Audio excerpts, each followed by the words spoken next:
Hey, looks like we borrowed the sound system of X Factor, doesn't it? It's very funky, isn't it? You hearing it all right at the back?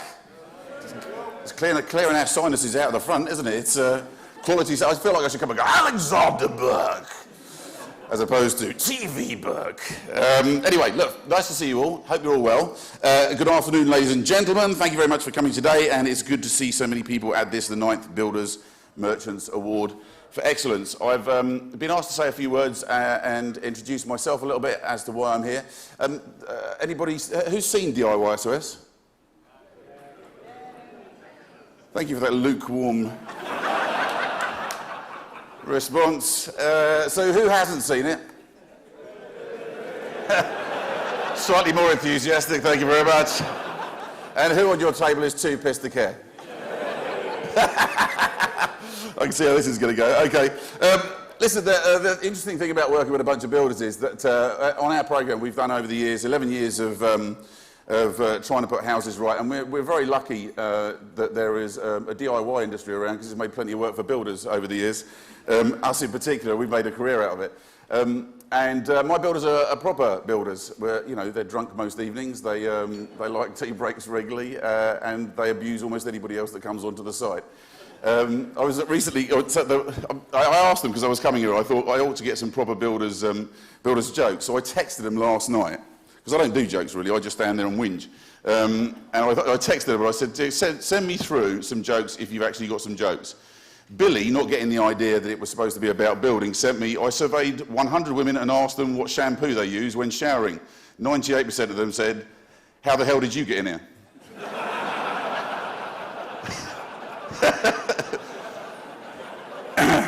So I retexted and asked them to send a few more. And Mark, our little Irish builder, sent back, what do you call an Irish electrician hanging from the ceiling? Chandelier. Now, to be honest, I actually tried that on my girlfriend this morning, and I got exactly the same response. It didn't go down well there either. And after a few minutes, she said, so who is Chandelier? So I said, well, no one, it's a joke. She said, I just thought it was clever, because it might be clever because of who it was. I should have realised then that it wasn't worth doing. What else have we got in here? Who else has sent me one?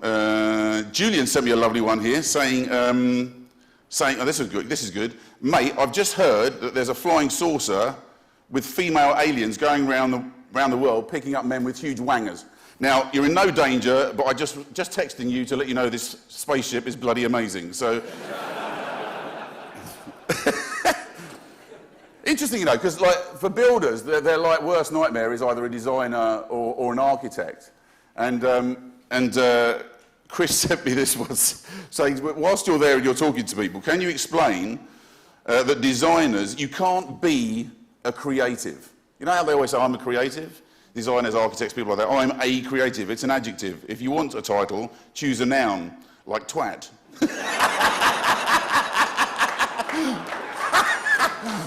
Oh, that's good. Oh dear, oh dear. Maybe I should move on from that little lot. Yes, the point being, obviously, during the course of the year, over the years, we've actually used builders merchants a lot. We have to use builders merchants because that's the only place you can get decent stuff. And you'll particularly love the fact our particular group of people who do this, because what happens is we train up researchers, and then we send them down, whilst we're on location working, whilst they're working and I'm whinging, we send off the researchers to go down and get the materials. So they're probably unique as a building team, in as much as, because they're not experienced in the building industry, they tend to put on the van exactly the amount that it says on the invoice, which I think you'll agree. Which I think you'll agree. It's fairly unique, really, isn't it? So over the years we've done loads of things, and it's interesting, the point about the programme early on, well, it's interesting when we started, because we tried to get builders to do the programme, and people had seen changing rooms, and as a result, none of them were interested, because on changing rooms, they used to do things like open the paint, and all the builders would go, ooh, builders don't give a toss what colour the paint is. They give me the paint, get it on the wall, go home. That's basically it. They always say, oh, why is a builder's lunchbox see-through? So he knows when it's time to go home. The truth of the matter is that they really don't care about that kind of thing. What they do care about is actually doing a good job for the clients. And the thing about television over the years, that it's generally given the building trade and I think the whole industry a bad name. It sounds like they're kicking off in there, doesn't it? Can you hear the row kicking off in the kitchen there? I should have to say, we're actually very lucky because we've got a new chef. I don't know whether you know the hotel. This isn't a joke, by the way. The hotel have actually just hired a very famous chef. Have you heard of Sam West? He's just taken on, this is actually the first event he's done with his wife Ella. They're like a cooking team. So, ladies and gentlemen, it'd be really nice to say thank you to Sam and Ella.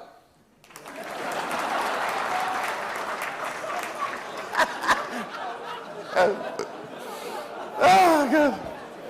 All the jokes are here. Okay, so what was I talking about? Yeah, builders. So the only time you see builders is on things like Crime Watch when they've nicked something or somebody's fallen off a piece of scaffold in emergency or something like that, and which just gives another job to another health and safety executive somewhere, which we all love on building sites as well.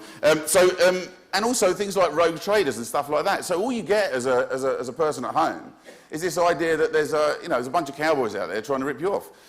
So the IISOS over the years has actually shown that yes, my builders they do like a drink of an evening, and yes, they are very rude, and they're accidentally funny in the way that they're rude, which is nice. I don't know if I can tell you this. Yeah, I can tell you this. Well, it went out on BBC One, nobody noticed anyway, so I can probably tell you. I was talking to Chris. He was sat there reading the newspaper, and I genuinely believe he didn't realise what he was saying. He was sat there reading the newspaper. He was looking all confused. So I said, what are you looking at? He said, trying to work out who's royal and who isn't. So I said, well, the royal family. He said, yeah, but like the Windsors, you mean? So I said, yeah. And he said, but aren't there other ones as well? So I think the Gloucesters, they're royal as well. And he said, yeah. And he said, but what about the Kents? And I said, no, they're royal too. He said, how many of them are there? I said, there's 3. He said, oh, that's right, I've seen them. He says, Prince Michael of Kent. I said, yeah, and Princess Michael of Kent. And he went, yeah. Who's that bald-headed Kent?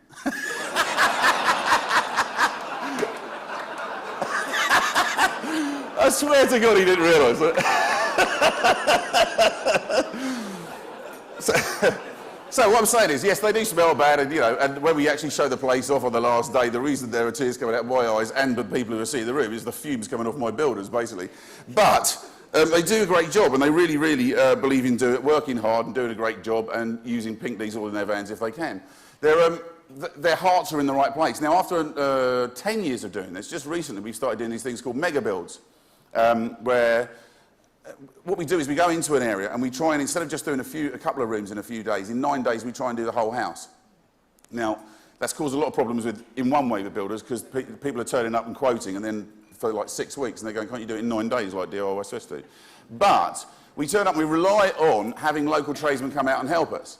And everywhere we go, very often into the areas that people say the roughest, like we go, I grew up in Southall, Council Estate in Southall, rough as you like. You go to places like Bryn Mawr where people say, no, it's going to be very rough for you there.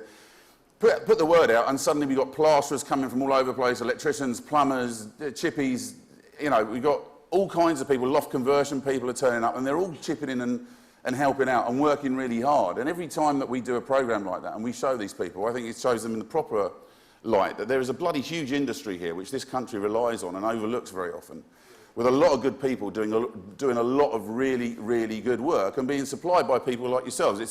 It's crucial to this country. So I am genuinely very honoured